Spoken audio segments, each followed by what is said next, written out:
What's up, you guys? Ben Peterson here, founder and CEO of Engage Your Destiny and the Heroes Honor Festival. Welcome to another episode from Honor Mail, and we are mixing things up a little bit where we're going to be starting to have some conversations as we interview folks that have just done unbelievable things for our country, for the military, or they've just done a lot that's going to resonate with you and your journey in engaging your destiny. But before we get into that, I just want to remind you guys, Honor Threads, you buy it, you support it, you wear it, you're wearing your impact, and you are literally supporting this ministry that is going into the world and bringing honor, hope, and healing to our military veterans and their families. As we've shared with you before, we're starting to do more and more work in the SOF community at Fort Bragg and the 82nd Airborne. You guys, you're going to be a part of transforming lives there by either donating or by getting yourself some Honor Threads. We also have combat veterans that are standing by 24/7 to support you with any issue that you may be having. So our conversation this week is with John Doc Holladay, and he's actually not a doctor in any way, so I have no clue why he has that title, but we call him Doc, and he was in the Ia Drang Valley, which was featured in the movie We Were Soldiers, and John did 3 tours in Vietnam. He loaded bodies right into helicopters in the Ia Drang Valley as a 19-year-old young man. This guy's got an unbelievable story of faith, of combat, and what he does now to bring healing to veterans. So I invite you into this conversation as we go deep with my good friend, John Holladay. Hello, everybody. Welcome to the first Honor Mail podcast, which we are unbelievably blessed to have my good friend, John Doc Holladay. Now, I enjoy that his name is called Doc because he's not a doc in any way. And he's a 3-tour helicopter pilot from Vietnam. And he wasn't a doctor in Vietnam. He was a crew chief and he was a pilot. So, sir, I don't know how you got that name. Maybe we can get into that. But I'm so excited to have you on. That we're holding these conversations for everyone who follows Engage Your Destiny and Heroes Honor Festival to talk about what's going on with veterans, how we can transform lives, and you're transforming lives in an unbelievable way. So, sir, welcome to the show. Thanks, Ben. And I appreciate the opportunity to talk with you this afternoon. And I hope the area that we cover, the topics we cover will be very beneficial for those who are listening to the podcast. Absolutely. So I'd love to start off, as I already kind of talked about in the interview, that John, you did 3 tours in Vietnam, which there's not a lot of folks that have done 3. It's typically onesies or twosies. Right, that's correct. And your first deployment or combat tour was in the Ia Drang Valley, which was in the movie We Were Soldiers, and you were in the back of a helicopter for that. That is correct, Ben. That is correct. I was just to fill that in to kind of bring you into focus with it. I was a young kid right out of high school. I was not 18 years old. As I remember, my mother had to go with me down to the recruiting station to sign the paperwork in order for me to enlist in the service. And at the time that I enlisted, I had no idea that the Vietnam conflict was even on the horizon, let alone be a part of it. So I went to basic training at Fort Jackson, and then I went to AIT, the advanced training at Fort Rucker, Alabama, which I became a 67N November UH-1 crew chief. Wow. And then from there, I was transferred to Fort Benning, Georgia, and became a part of the 11th Air Assault. And the 11th Air Assault at that time frame was in the development stages of the air mobile concept, which was going to be deployed to Vietnam. Little did I know at my tender age of 18 that that was part of the process of what they were doing, training up for that benefit.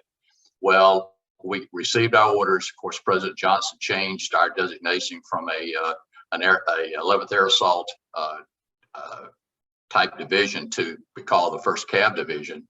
Mm-hmm. And when we transferred to 1st Cab, then we got our marching orders to go to Vietnam, and we left in June of 1965. I remember taking our aircraft down to Mobile, put them in mothballs, which is the cover around the aircraft, and then they lifted them up and put them on old World War II Jeep flat top carriers that they used at the end of the war to transport us to Vietnam. And that was an experience in itself. Now, again, keep in mind, I'm 19 years old. I've never been away from home. And so I'm on this ship going through the Panama Canal Zone, which in itself was, that's quite a sight and quite a feat if you read the history of that. But I remember the platoon sergeant telling us when we got to San Diego, we're going to let you off the ship, but you can't call anybody. You can't tell anybody where you're going. Like nobody knew where we were going. I mean, everybody in the world knew that division was going to Vietnam, but it's a typical military requirements. But so I spent 30 days floating on the ship, going to Vietnam, and we landed in Quy Nhon.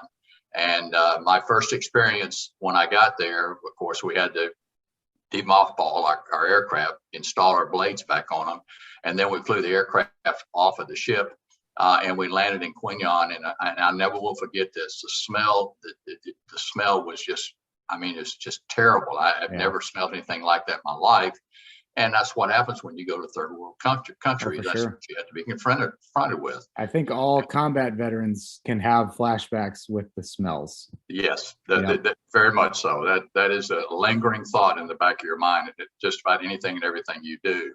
Yeah. Well, we proceeded to An Khê, which was going to be the home base. They had built a large area for the helicopters to land in, which they call the golf course.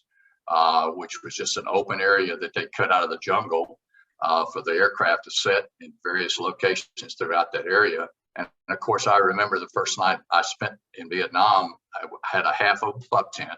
It rained like a cow doing on a flat rock, and I didn't have the other half, so everything I had got wet, water running down underneath my air mattress. So it was an experience. It was an eye opener. And then, of course, as the days got longer and we began to get involved in different events, Ia Drang Valley was our first major conflict. Yeah. And I happened to fly the brigade commander for the battalion that was engaged in combat. The 2nd of the 5th Hal Morse battalion was the battalion commander.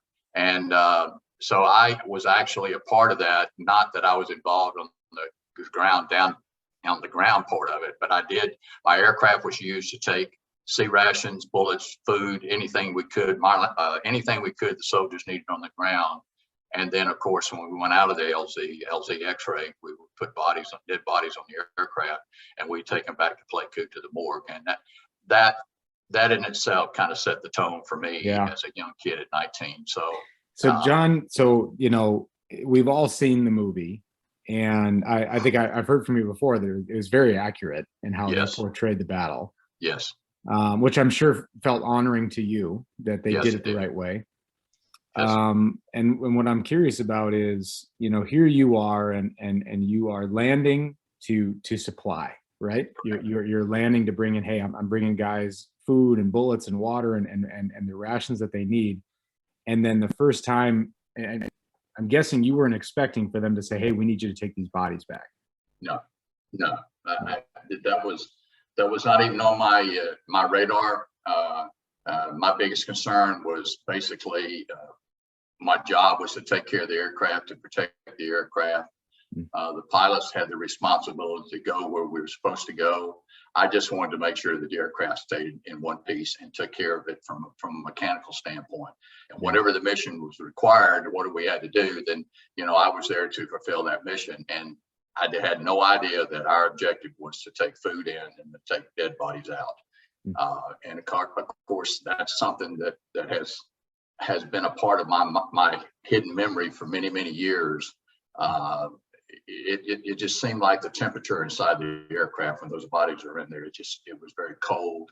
You were very humbled. You very, I can't even begin to explain the thought process that I had at the time because it's been so long ago. But it was something that I can remember as if it happened today.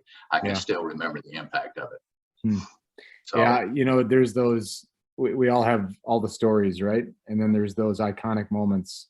I remember after a suicide bomber had blown up a school outside of our base, and we took in a lot of kids that had been wounded from that. Right. And I was in the hospital, after they'd taken the kids in, and I can remember where I was, to the detail, because it's something that you never forget when I was in there seeing that. And I think those are things we carry, and I think they don't have to be wounds, but they can be scars. That's correct. So that we never forget, but they don't have to be in pain anymore. That's true. Very true. And so, with that, John, I'd really love to hear, because, you've committed your life to helping veterans. And you served how many years in the military?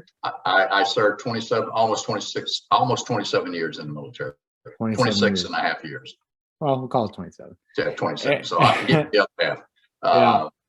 But you're talking about experiences and the day in, the day out, the regular routine, sleeping in the field with the infantry guys, sleeping on your aircraft, landing in the river to wash your aircraft, scared to death because you didn't know who was on the other side of the tree line, if you were going to get shot at, whatever the situation was.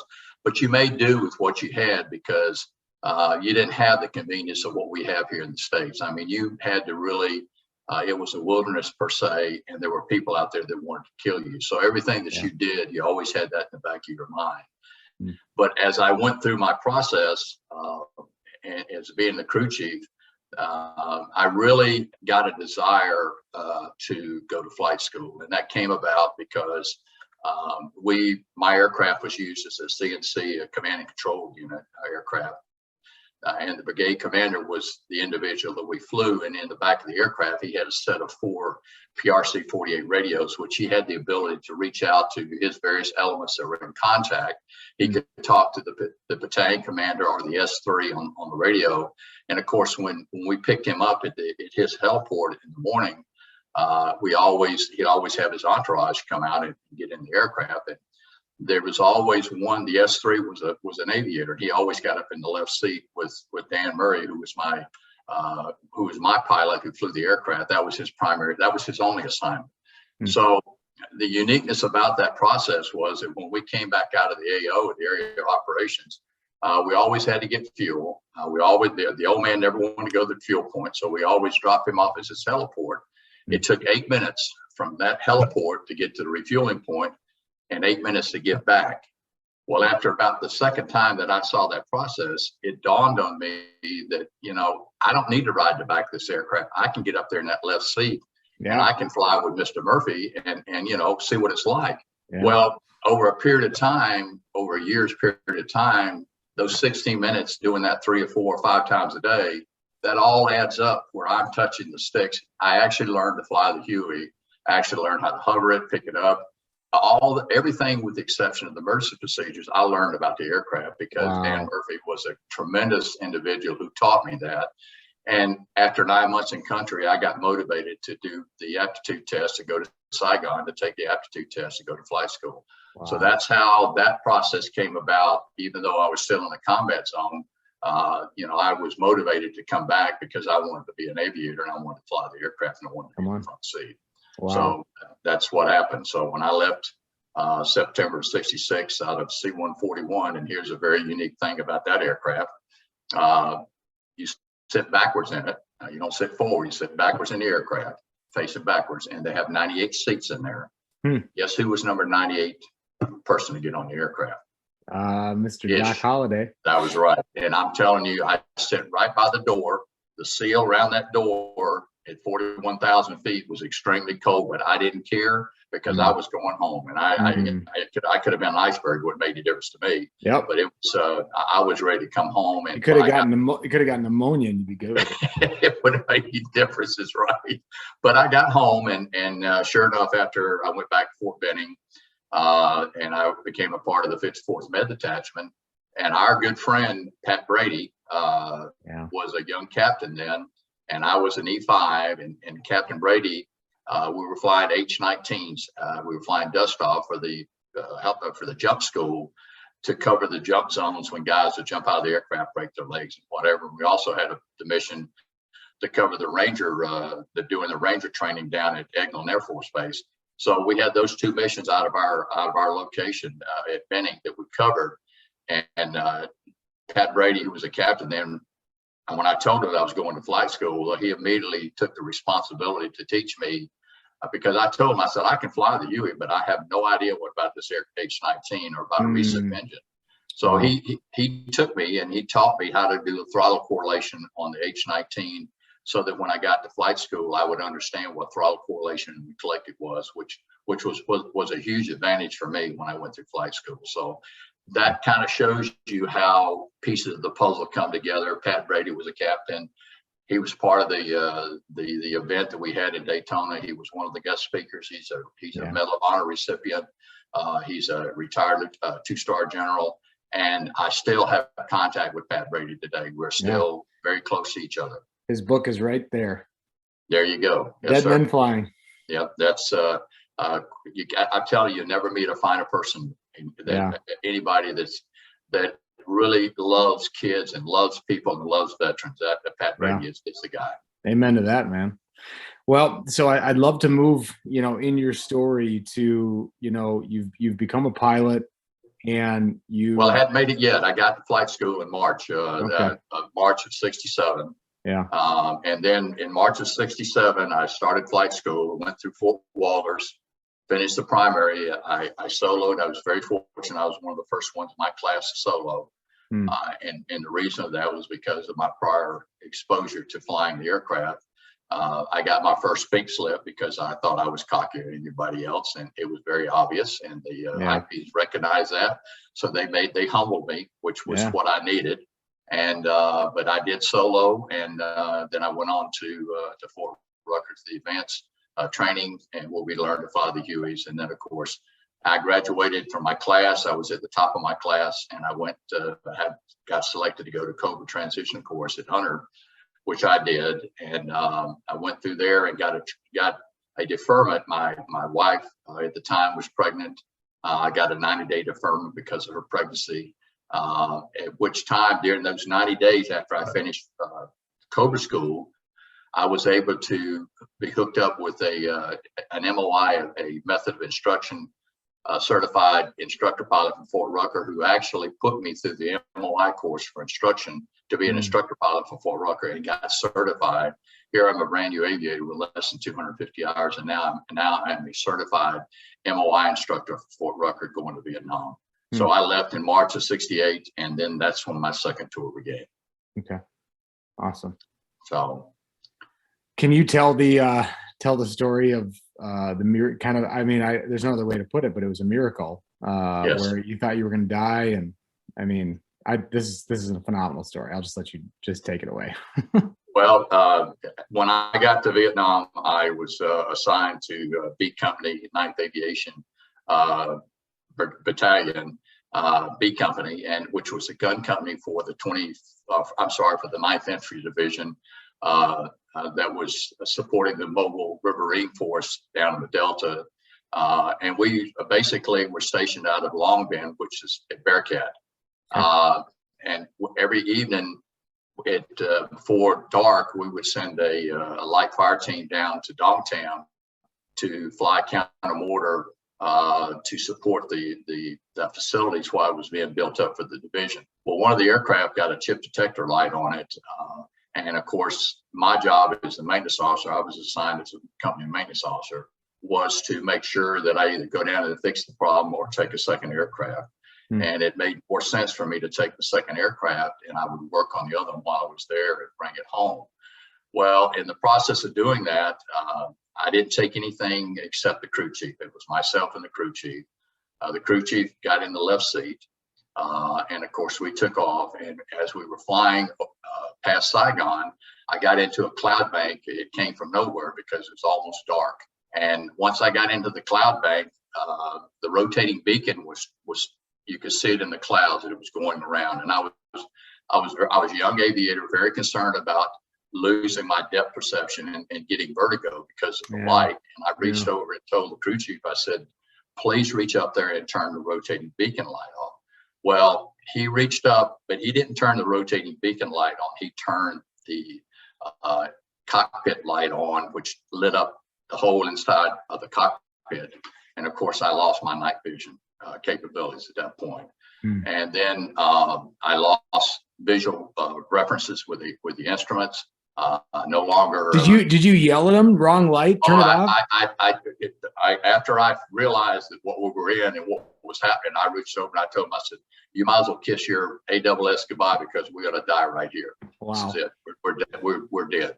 So you got between now and the time we hit the ground to think about what you want to say because we're not getting this."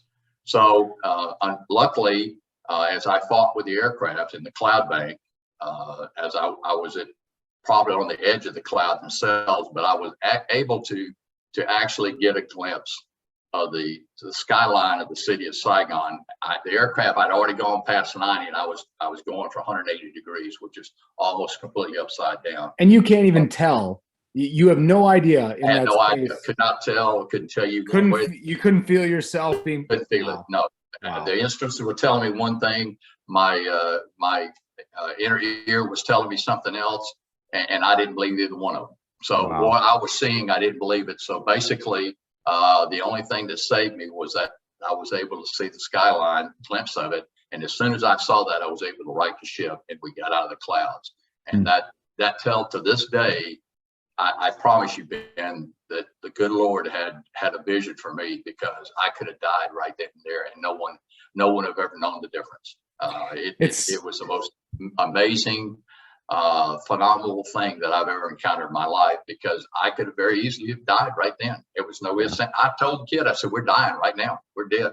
Wow. And I meant every word of it.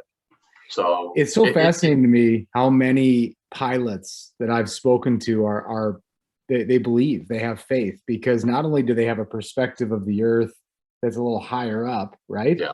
But also these things that happen that you could only say it was only by the grace of God that I'm alive. Well, throughout the course of the war, my second tour, there were a number of things that transpired that makes you appreciate your faith and believing in the Lord Jesus Christ. I mean, it was not uncommon, and it happened a couple of times for me to be flying at nighttime, and you hear a Cobra pilot on guard come up on guard saying, I'm in a dive and I just lost my rotor system. Because when you get into a dive in a Cobra, if you start to pull out, you exceed the speed, the capability of the aircraft, and you pull out, you're going to lose your rotor system. It's going to come out of the aircraft. So, and that's one of the things they teach you in schools about the coning effect when you pull the aircraft out of a steep dive, what happens. And, when you lose the rotor system, you're dead. I mean, you're gone. Wow. And so that happened a couple of times. There are some other things that happened that makes you appreciate the fact that you believe in the Lord Jesus Christ for what you see and what you're exposed to. Yeah. I had a couple encounters when I recovered a downed aircraft in a hot LZ. Was another time I got a distinguished flying cross for that, for doing something that should not have been done, but I did it anyway. And also I got a combat direct commission for pulling a mission towards the end of my career. It was 2 o'clock in the morning, and every officer, with the exception of myself and my maintenance officer, were all blitzed. They were drunk, and they got a call for a light fire team. They had a company that was in heavy contact, and the plane of Reeves. And I told Denny was not rated in the Cobra. But I told him, I said, Denny, you fly as my wingman. You know how to fly the aircraft because you've been with me. You've done test flights with me. You understand it. You understand how to fire the rockets, etc. So just do what I tell you to do. And we took off, and we proceeded out to where the contact was. And I called the company commander, and I asked him. I said, we're about 6 minutes out. I need a strobe light so I know where you are. Would you please go ahead and light the strobe light? So he did, and I called it, and I told him where I saw it, and he said, okay, from the strobe lights, I want you to put the rockets 10 meters to the left of where the strobe light is. Now we're talking less than 50 meters. Oh, geez. Close in. In a moving vehicle, by the way. Yes, close in. So I rolled in, I put a pair of rockets out, and sure enough, he came back and said, Roger, spot on, wow. Repeat. So I broke, and when I broke, Denny rolled in. Denny rolled in, and he put 2 pair out, spot on. So when I came back around the second time, the company commander said, I need now for you to move to the north of where the strobe lights is, and because they're coming in from that area. So we did the same thing. I rolled in. I put 2 pair of rockets out, which is 4 rockets. They were spot on where he wanted it. And then Denny rolled in, and unfortunately, Denny's fell short. And when Denny's rockets fell short, it was a moment that will never be forgotten by me or by him, for a number of reasons. Number one, he almost lost control of the aircraft because of what happened. Because the company commander said, ceasefire. We had friendlies. You hit friendlies, and Denny just lost it. He almost hit me with his aircraft, and I had to really get stern with him on the radios to get his head out of his rear end, because he's going to end up killing both of us.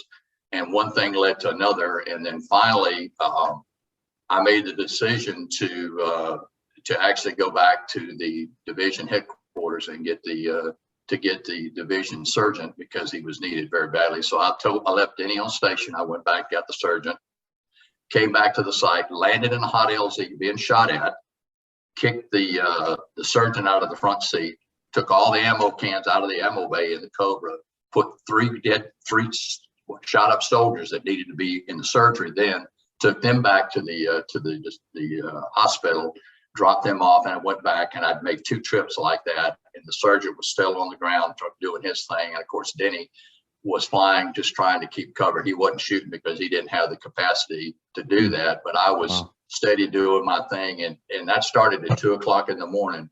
And by 8 o'clock that morning, when I landed, the battalion commander was standing there at the heliport and had a yellow notepad, and his name was Bill Crouch. And he had a yellow notepad. He said, "Doc," he said, "write everything that happened down on this piece of paper." And which I did. I sat in the cockpit for about an hour writing down all that transpired. And then I took it and gave it to him. And what proceeded after that was I got recommended for a combat direct commission as second lieutenant because of my decision-making process. Wow. So then from that point on, I was just, I did my second tour. I came back to Fort Benning. Then I went to advanced course, or the officer training and basic course at Fort Eustis. And then one thing led to another. I came back to Hunter Army Airfield. I then received my orders for my third tour. I was a captain then. I went back. I was it ended up being an instructor pilot, an in-country standardization instructor pilot for all the IPs within the country. I went about, ran around, and gave them their check rides. And I also was a maintenance test pilot for the VNAF program, where we were turning Hueys over to the VNAF Army to fly to replace the active duty us. They were being replaced by Vietnamese, and that was part of the process. And so that basically was my career for my third tour. But I've always advocated, if I went back for my fourth tour, I was going to run for the mayor of Saigon, because I felt like I've been in country long enough that people knew who I was. So yeah, and you knew everything, up, sideways, backwards, everything. Yeah, I covered. I went from all the 4 corps, 3 corps, 2 corps, and 1 corps. So I was in the whole country. Was exposed to all of it. And the one of the good things about the latter part of my career, on my third tour, the company that I was with was 388th Trans. They stood down, and then the 765th Maintenance Battalion stood down, and they wanted to know if I wanted to go home. And I said, no, I don't want to go home. I came over here to finish my tour, and my intentions are to finish my year's tour. Yeah. So they reassigned me to the 1st Aviation Brigade, G4, and I spent the rest of the time on General McMull's staff as a G4, and which was very rewarding from a staffing standpoint, because that's something that I had not been exposed to up until that point. And of course, after that, my career blossomed. I went along, and I was able to be a general's aide to 2 different generals at AFSCOM, 2 different general officers. I was a company commander for the 348th Transportation Company in Hawaii, which was a heavy maintenance company. And then I went to the Command of General Staff College. So there are a number of things in my career I was able to accomplish. But the one thing that precluded me from really being promoted above the rank that I was, that I did not get the command time. I didn't have the opportunity to get the command time that I needed to be considered with all the other guys that did. So basically, when I made 05 and I got passed over, I knew that my career was pretty well at its end.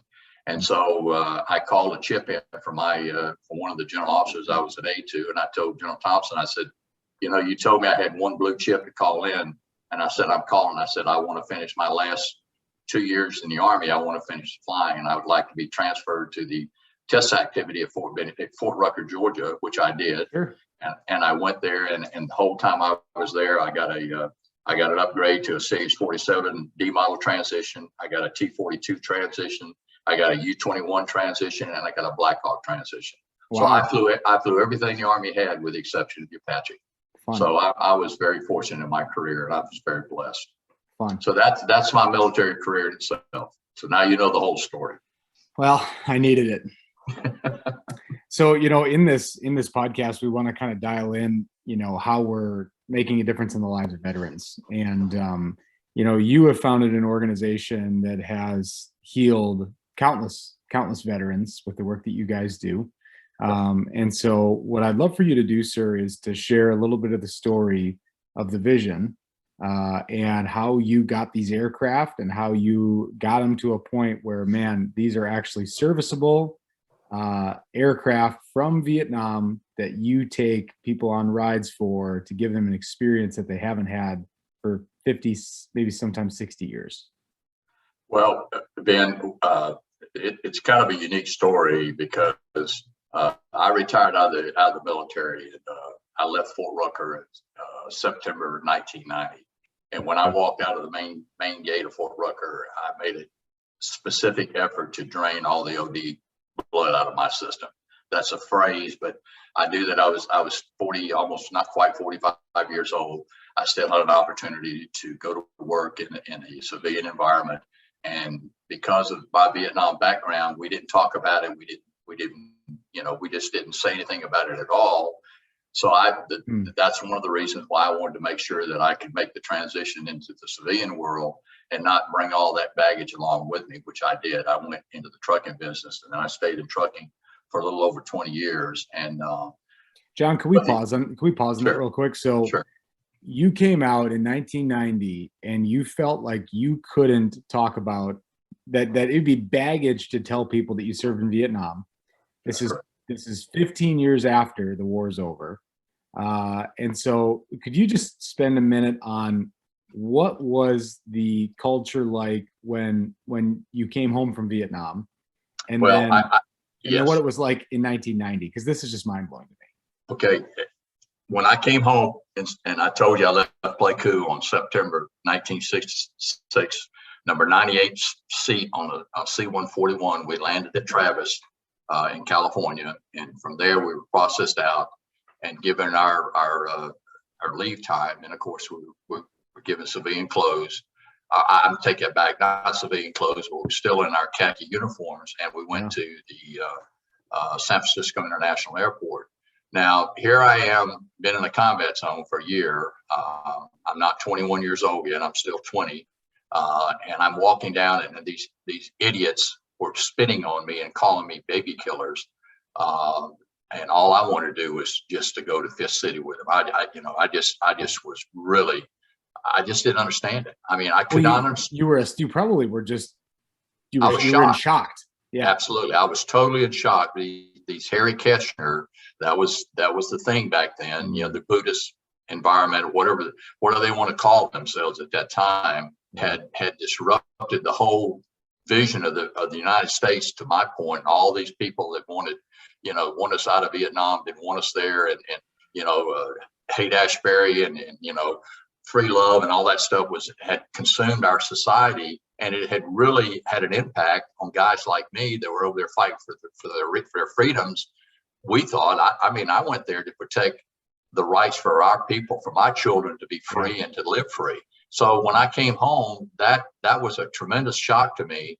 And each time thereafter that I came home, it just got worse. Really? Until the point where, it got to the point where you didn't wear a uniform in the terminal.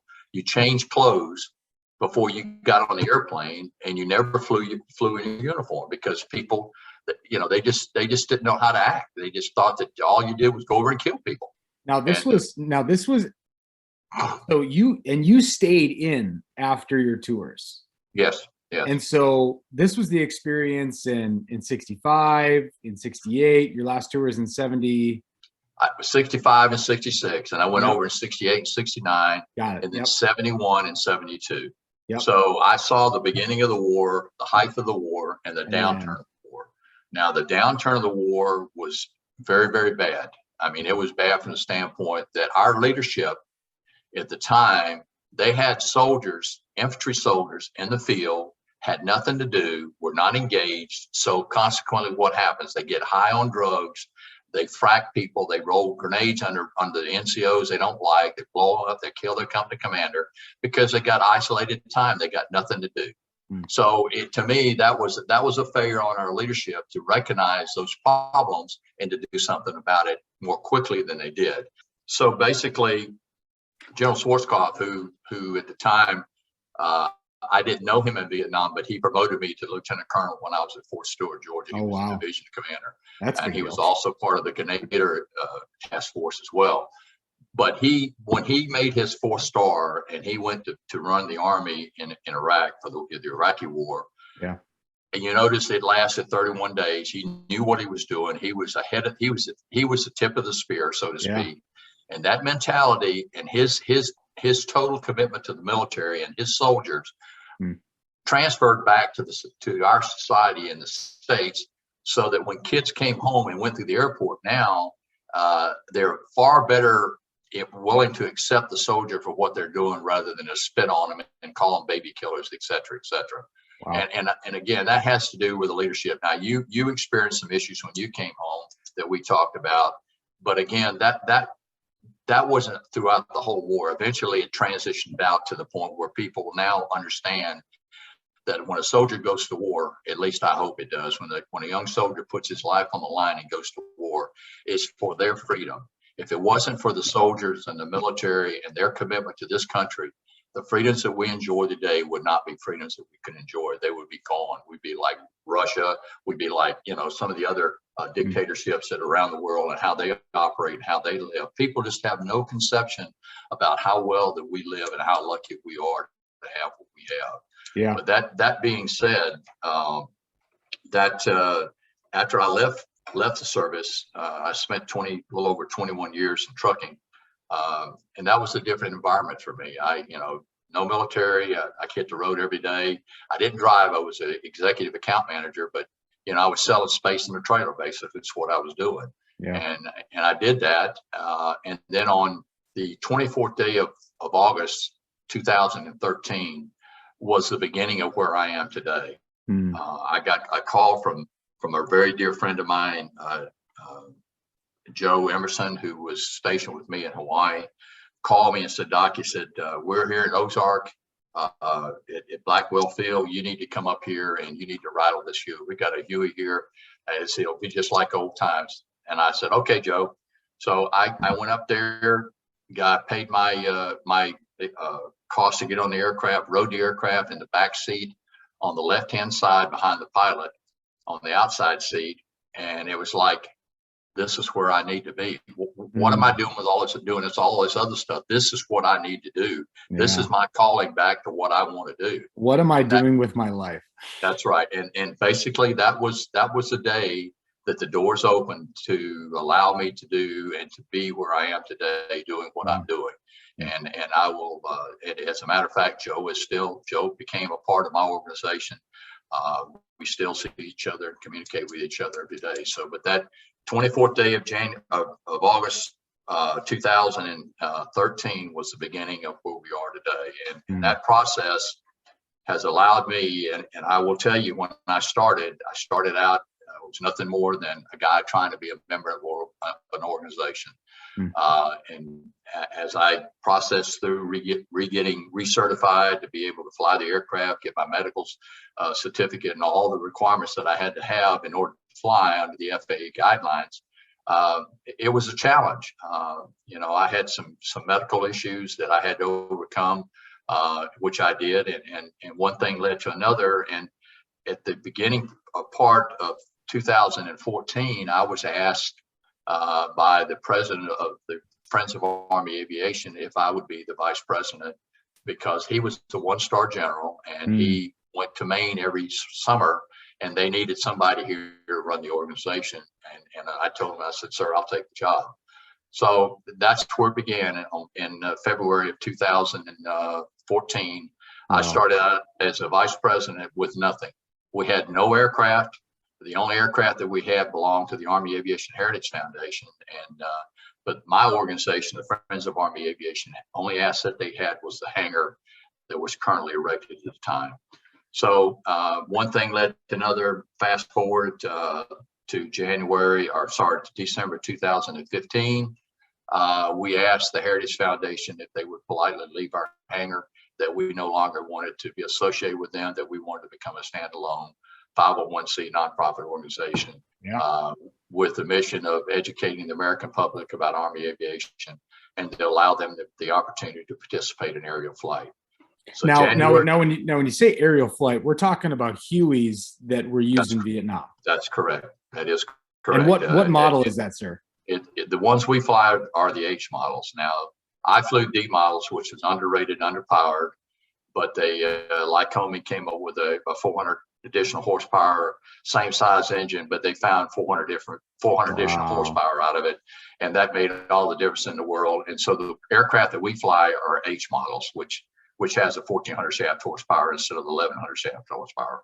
Okay, so, but to make a long story, or to get into why where I am today, January of 2016, keep in mind, all we had was a filthy, dirty, 10,000 square foot hangar that had nothing in it. Okay? No birds, no money. No birds. No, I had dirt. I mean, I walked into the hangar door, and I swear, Ben, on a stack of Bibles, you could look right to the left-hand side of the door frame, and there was enough dirt there you could have drawn a potato patch. That's how filthy that hangar was. Wow. So right away, I knew what my mission was. I had a vision. I knew what I was going to do, what I wanted to do. Now the question was, how do I overcome the obstacles that were laid in front of me to get to that point? So, it started out with collecting a bunch of guys that I felt were motivated about doing what I wanted to do as I was, had the same drive, had the same vision, had the same determination. And you don't find too many of those guys in this day and age. They're not the next generation. You just don't find them. People like you are very rare.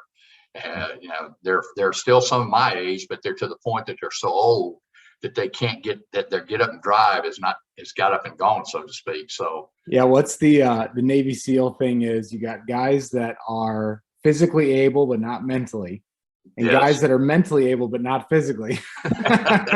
That's very true. So you're both, John. As we continued on, I put a red team together.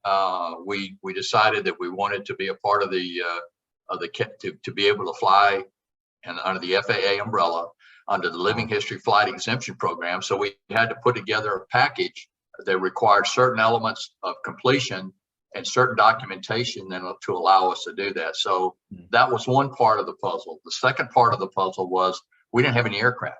Wow. So I turned on, we have a guy by the name of Mike Medlin, who I commonly refer to as Fred Sanford. And he's always on the computer. He's always looking at GSA access for anything and everything that might be beneficial to us.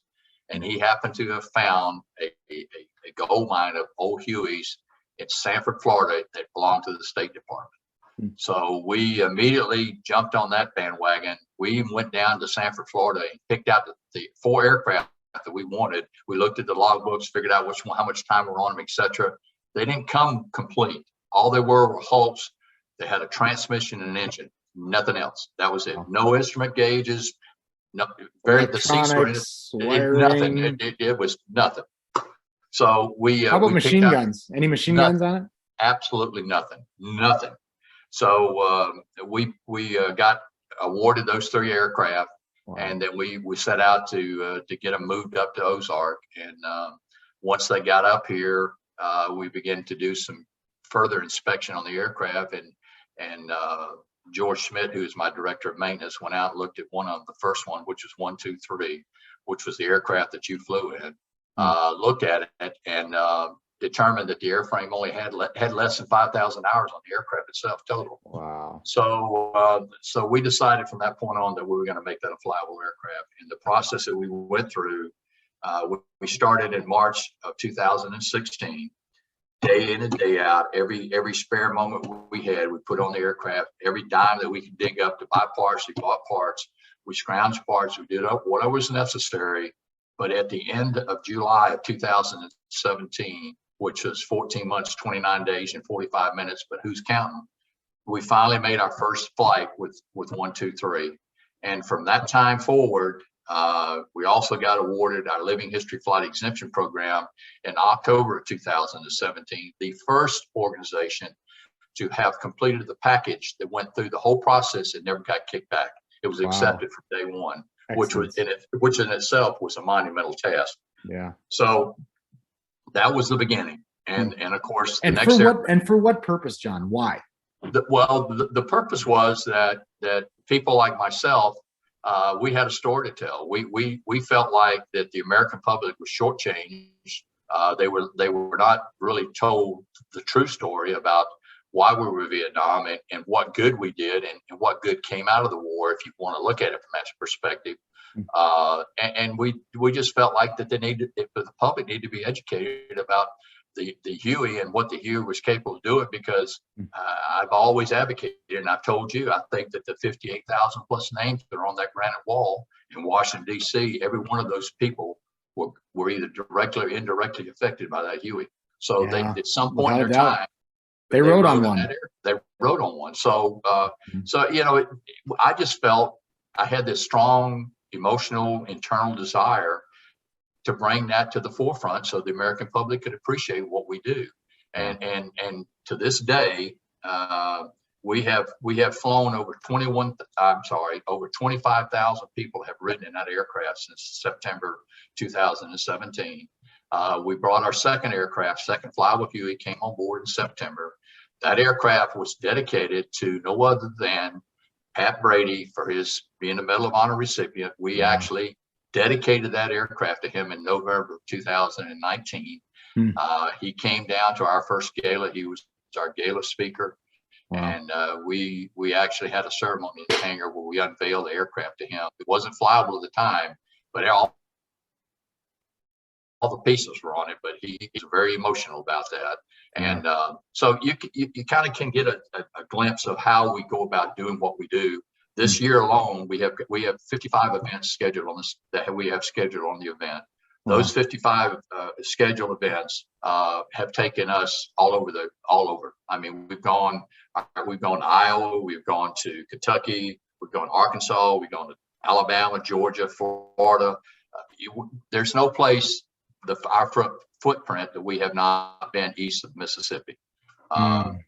We also 2 weeks ago were able to get donated our third aircraft from Bell Helicopter, which is also a junker. It's not flyable by any means. Yeah, of course not.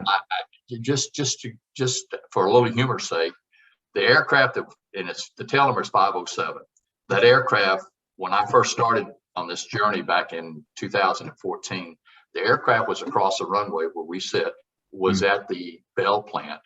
It was part of the transitional aircraft that were going to be used to transfer to Huey-2s to be given to the Air Force for their trainer aircraft at Fort Rucker. Okay. It sat there. And after about 3 years of sitting there, I got on to the Bell plant manager. I said, why won't you give us this aircraft? And then one thing led to another. I went to Maxwell, not Maxwell. I went to Warner Robins to the Air Force Logistics Center, talked to those folks, asked them if they'd give us the aircraft. Typical bureaucracy, they drug their feet. Finally, the Air Force came down and inspected all the aircraft that Bell had because Bell lost the contract. It went to Arista, and that aircraft, 507, was not one of them that was taken by Arista. It was not designated to go. So it sat over there. And finally, after beating up on Mike Bergen, who is the plant manager for 2 years, I beat that guy in the head saying, give me that aircraft because you're not going to do anything. And it's dying. It's sitting here completely deteriorating in front of our eyes when I could actually bring dead things back to life.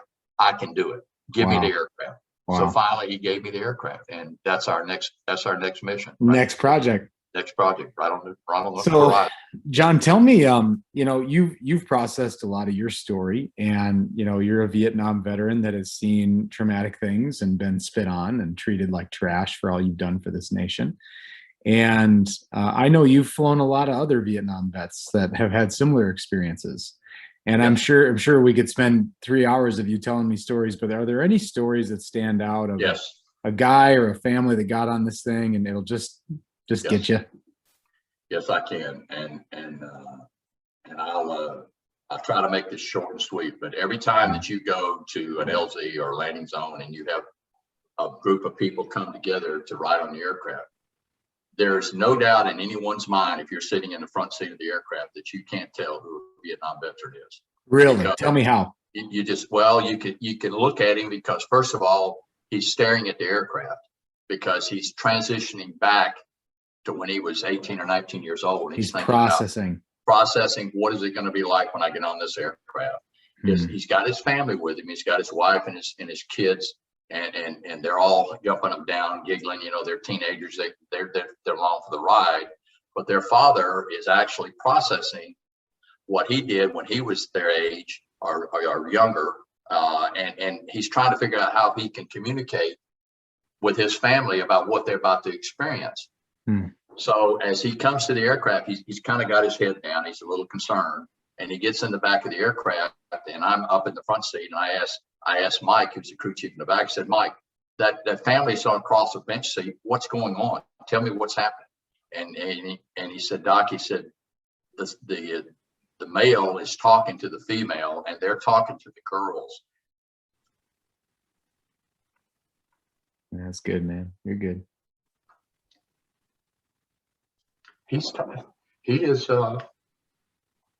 in the process of talking to explain to his family what that aircraft meant to him and how involved it was, and when it would take him into hell and leave him, and then we became his support line. We took him food, we took him bullets, we took his wounded out, we took his dead out, and eventually we came and took him out of hell. And all that process is going on in a 10-minute ride. He's telling his family about what happened, etc. And when the family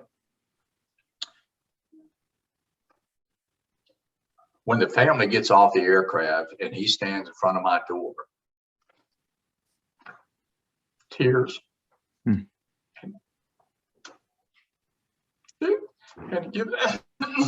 it gives me a salute with tears in his eyes. You don't think that's not emotion? Yeah. And that's why you do what you do. That's exactly why I do what I do. And, just to give you a second, John, I think what's so phenomenal in that is it's a generational experience. And you have a man who, in my war, we signed up, in your war, y'all were told, or cowards ran away. So y'all are the ones that weren't cowards, right? So you guys signed up, you said, okay, I'll go. And we're asked to do things, we're put in situations. I mean, you go down the list of what Vietnam was, and then came home, treated so horribly, so unfairly. It's just atrocious. Yes. And then now here we are 30, 40, 50 years later. And here's this man reliving and experiencing, and now the generational and the conversations that would happen after that. Oh, you just cannot believe. Yeah. The love and the appreciation and the emotional closure that comes with that 10-minute ride in that aircraft, not only to the soldier himself, but his family now has a much better understanding and a better appreciation for what their loved one went through while he was in Vietnam. Yeah. That's why we refer to the aircraft as a healer. It actually heals, provides closure to those soldiers who are having a hard time with PTSD or other items that are dealt with. Sure. That they brought home from Vietnam that they've not been able to deal with. This gives them a chance to provide that closure, but also it educates the younger kids, the younger generation, about what the aircraft did, and also it allows them the ability to be exposed to something that they may want to do as they get older. They may want to be aviators. They may not, whether they fly with the Army, it doesn't matter, Army, Air Force, Navy, Marines, it doesn't matter. Coast Guard, Oh, if they totally. want to fly, that's the key. They've been exposed to flying. Now the decision, it is their decision as to what kind of flying they want to do. Yeah. But then I felt like me and my organization have done what we set out to do, and that's to provide an educational platform for the young people to have an exposure to something they may want to do in the future. That's amazing. Now, you executed this mission at the Heroes Honor Festival, which we did at Daytona over Memorial Day weekend this year. And you were sharing with me a little bit, before, John, about, what that experience was like for you guys, not only just the festival, but also that you guys were performing, rides for people that were attending. And so could you just share a little bit with that about, the majority of the people watching this, they were there, and I think they'd love to hear from you. I can tell you that the highlight for the whole event started on that Friday when we came and spent the evening, and then of course we saw you I guess it was the following morning. I think it was a Friday morning we got there. It came down on Thursday. We met all the contributors. Yeah. We actually had breakfast with them and spoke to them and the kind words and the motivation. Everything was it just put chills up and down your spine every time you think about it. Being in a room with those kind of people that felt the admiration and the love and the appreciation they showed for people like myself who really only did what he was asked to do. But they just treat you like royalty. But then again, as we went through the next day, the Saturday, which was actually the event, we did have some logistical issues, but that was not your fault. We were a long ways from the aircraft. We were inside the racetrack. The aircraft was at the FBO on the outside of the aircraft, outside of the racetrack, and we had to get people from where they signed up to get them over to the FBO. Yeah. But to be honest with you, the highlight of the whole process was when our man, I called our man. I said, our man, Ann Margaret's here, and Ann Margaret needs to ride on that aircraft. I want you to make it happen. Go make it happen. I had no idea this happened. Wow. I'm getting a phone call. The next thing I'm getting a call from John Phillips, who's over at the FBO. Ann Margaret's here. I said, well, thank you. Yes, you told me you want me to get her over there. I said, I got her over there. There she is. Get her on the ride. That lady is absolutely one of the finest women that you'll ever want to meet in your life. She was so gracious. She signed autographs for people who were there. She took pictures. She flew in the aircraft. She was so gracious to us and treated us like we were her children, basically. Yeah. She's 82 years old, but I tell you what, she steps high. She still steps high. Yeah, she does. She looks pretty doggone good for her age too. Yeah. So she does. we were very blessed to have that. We've got a lot of good pictures of that, and that we'll cherish those for a long time. But just the clientele and the environment of the veterans that flew on the aircraft, the appreciation they showed to my folks, it was totally rewarding for us. And we just, we hope in the future that we can do this again at a later date, that we can bring something like this together where that aircraft again can be a focal point for the Vietnam veterans to appreciate what he left behind many years ago. Awesome. Well, John, thank you for coming on the show and spending time, with us. I know we have a lot of young veterans and Vietnam veterans that are watching this. And, we want you all to know that the Heroes Honor Festival and Engage Your Destiny is here to support you. And you can go to Friends of Army Aviation and take a look at any of the events that are taking place. I'm sure the dates are on the website, sir. Yes, sir, they are. Yep. FriendsofArmyAviation.org. And there we go. They're on the website. Our season ends in the first part of November, will be the end of our season. But we already got dates scheduled for 2023. So just keep looking at the website. The events will be posted as they come in. Awesome.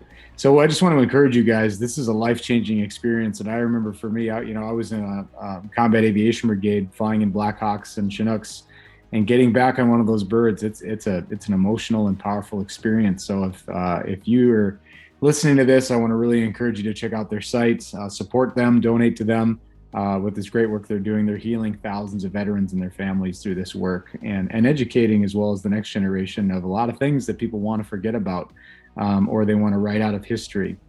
We need to keep our history true and free.